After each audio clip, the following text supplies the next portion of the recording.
Praise the Lord. இயேசுவின் ரத்தம் ஜெயம். தினமும் இயேசு நிகழ்ச்சிக்கு உங்களை கர்த்தராகிய இயேசு கிறிஸ்துவின் நாமத்தில் வரவேற்கிறேன். செய்தியின் தலைப்பு: புதிய புதிய யுக்திகளை கற்றுக்கொள்ளுங்கள்.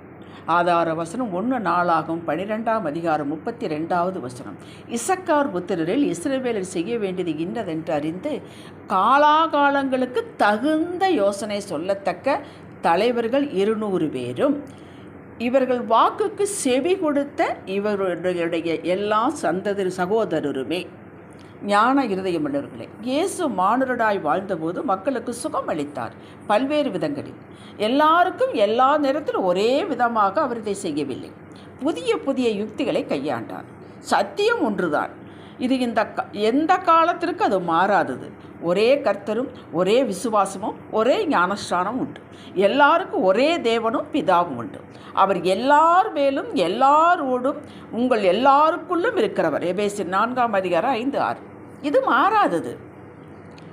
இன்னும் வேதம் நமக்கு விளக்கம் கொடுக்கிறது. வரங்களில் வித்தியாசங்கள் உண்டு. ஆவியானவர் ஒருவரே. ஊழியங்களிலேயும் வித்தியாசங்கள் உண்டு. கர்த்தர் ஒருவரே. கிரியைகளிலேயும் வித்தியாசங்கள் உண்டு. எல்லாருக்குள்ளும் எல்லாவற்றையும் நடப்பிக்கிற தேவன் ஒருவரே. 1 கொரிந்தியர் 12ஆம் அதிகாரம் 4, 5, 6. வித்தியாசங்கள், புதிய புதிய வெவ்வேறு யுக்திகள் நடைமுறைப்படுத்துதல் வரங்களில், ஊழியங்களில், கிரியைகளில் உண்டு. காலங்கள் மாறுகிறது. காண்கின்ற உணவு பழக்க வழக்கங்கள், நாகரிகங்கள்லாம் மாறுகிறது. YouTube, Instagram, online tremendous growth. இதை நான் நம்முடைய வாழ்விற்கும், பிஸ்னஸிற்கும், படிப்பிற்கும், சுவிசேஷத்திற்கும், நடைமுறை வாழ்விற்கும் எப்படி பயன்படுத்த வேண்டுமோ அப்படி பயன்படுத்தி கொள்ள வேண்டும். கர்த்தர் ஒரு ஃபீல்டில் குரோத்து கொடுக்கிறார் என்றால் அதன் மூலமாக தேவ ராஜ்யம் ஸ்தாபிக்கப்பட வேண்டும். அது வளர வேண்டும், வேரூன்ற வேண்டும். பயன்படுத்தி கொள்ளத்தான் முதன்மையாக வைக்கிறார், எதிர்பார்க்கிறார். எத்தனை பக்தி விருத்தி உண்டாக்கும் பாடல்கள், சாட்சிகள், செய்திகள் இதன் மூலம் வருகின்றன. நாம் பெறுகிறோம் அல்லவா? எளிதாக பெறுகிறோம். கெடுதல்கள் ஏராளம் இருந்தாலும் அதை நாம் ஒதுக்கிவிட்டு நமக்கு பயன்படும் வகையில் அதை உபயோகித்து கொள்ள வேண்டும். கத்தியினால் ஒரு கெட்ட காரியம் நடந்துவிட்டது என்பதற்காக நாம் வீட்டில் சமையலறையில் கத்தியை பயன்படுத்தாமலா இருக்கிறோம்? பயன்பாடு முடித்ததும் அதன் உரையில் போட்டு விடுகிறோம். அப்படித்தான் காலத்திற்கு காலம் வரும் நவீன முறைகளை நம்முடைய உபயோகத்திற்கு பயன்படுத்துவதுதான் விவேகம், அறிவு. நான் இதெல்லாம் பயன்படுத்த மாட்டேன், நான் ஆதியில் எங்கள் தாத்தா அப்படி, எங்கள் பாட்டன் எப்படி, இதை சொல்லிக்கொண்டு இருந்தால் முன்னேற முடியாது. இதுதான் காலத்திற்கு தக்க யோசனை. அமெரிக்கா 50-60 ஆண்டுகளுக்கு முன்னாடி போய் கொண்டிருக்கிறது. எல்லா ஃபீல்டிலேயும் இந்த புதிய யுக்தியை பயன்படுத்துகிறார்கள். நாம் பிந்தி இருக்கிறோம். ஒரே மாதிரி உடுப்பு போட்டுக்கொண்டு 4000 பேர் ஒன்றாக இணைந்து கும்மி அடித்து கொண்டிருக்கிறோம். கும்மி அடித்து அதை போஸ்ட் பண்ணி கொண்டிருக்கிறோம். யோசித்து பாருங்கள். வேதத்தை வாசிக்கும்போது புரியாத சொல், வாக்கியம் இருந்தால் உடனே ஆன்லைனில் போய் எத்தனையோ டிக்ஷனரிகள் இருக்கின்றன. விளக்கம் பெற்றுக்கொள்ளலாம். நம்முடைய வாழ்வை அப்டேட் பண்ணி கொள்ள வேண்டும். டீச்சர்ஸுக்கு சப்ஜெக்டில் அப்டேட் பண்ணி ட்ரைனிங் கொடுக்கிறார்கள். மாணவர்களின் மனநிலை காலத்திற்காலம் மாறுகிறது. இவர்களை எப்படி ஹேண்டில் பண்ணுவது, இவர்களை பற்றி நிலைமையை அப்டேட் பண்ணி அதற்கும் ட்ரைனிங் கொடுக்கிறார்கள். இவைகளெல்லாம் நல்லது. கிறிஸ்துவ உலகம் என்ன செய்கிறது? மற்றவர்களின் குறைகளை அப்டேட் பண்ணி போஸ்ட் பண்ணி கொண்டிருக்கிறார்கள். இது உண்மையாக இருக்கட்டும், அது நம்முடைய வேலை அல்ல. அது கர்த்தருக்கும் அவர்களுக்கு உள்ள கணக்கு. இப்படிப்பட்ட அப்டேட்டுக்கு போடவும் கூடாது, போகவும் கூடாது, பார்க்கவும் கூடாது. நமது சிந்தனையை கரப்ட் பண்ணிவிடும். நல்ல செய்திகள் வீடு தேடி வருகிறது. விளக்கங்கள் வீடு தேடி வருகிறது. இதை கேட்டு பக்தி விருத்தியடைய பிரயாசம் எடுக்க வேண்டும்.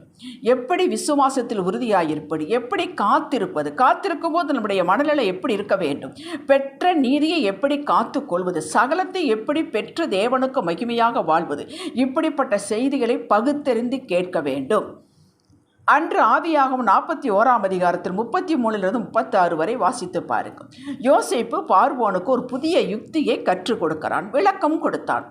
எப்படி பஞ்சத்திலிருந்து தேசத்தை காப்பாற்றுவது என்று அவனுக்கு ஒரு விளக்கம் கொடுத்தான். இது பார்வோனுக்கு சரியாகப்பட்டதால் இந்த யுக்தியை கொடுத்த யோசேப்பையை அதற்கு அதிகாரியாக வைத்தான். சாலமோன் தேவனிடத்திலிருந்து ஞானம் பெற்று நீதியை நிலைநாட்டினான். உலகத்தின் பல பகுதியிலும் சாலமோனுடைய ஞானத்தை பார்க்க, காண தேசத்து அதிகாரிகள் வந்ததாக வாசிக்கிறோம். எந்த இடத்திலும், எந்த பகுதியிலும், எந்த மனிதனிடத்திலும் நல்லவைகளும் உண்டு, தேவைகளும் உண்டு.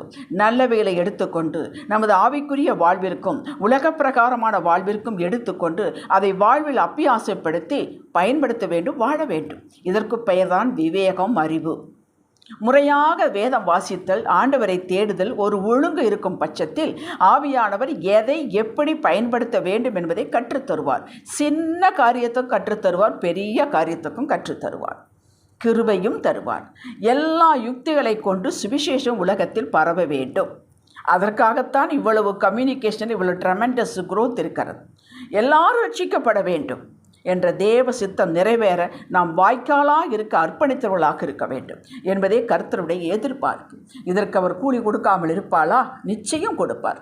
ஜெபிக்கலாம். காலத்திற்கு காலம் மாறுபடுகிற இந்த உலகத்தின் போக்கில் நாங்கள் அடித்து செல்லாதபடி புதிய யுக்திகளை கற்றுக்கொண்டு இம்மைக்கும் மறுமைக்கும் வேண்டியதை எடுத்துக்கொண்டு சாட்சியாய் வாழுவது கிருபை வேண்டும் அப்பா.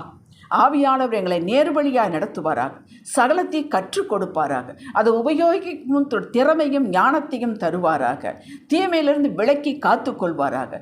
எதிலெல்லாம் தீமை இருக்குதோ அதிலிருந்து விலக்கி காத்து கொள்ள கிருபை. உடைய வார்த்தை சொல்கிறது, தீமையின் என்று விலையேறப்பெற்றதை பிரித்து எடுத்தால் நீ வாய்வோல் இருப்பாய் என்று வேதம் சொல்லுகிறது, எரேமியா 15:19. அதுபோல தீமையிலிருந்து விலையேறப்பெற்றதை பிரித்தெடுக்க எங்களுக்கு ஞானம் தருவீராக, எங்களுக்கு புத்தி தருவீராக, கிருபை தருவீராக. இயேசுவின் நாமத்தில் பிதாவே, ஆமென். அல்லேலூயா.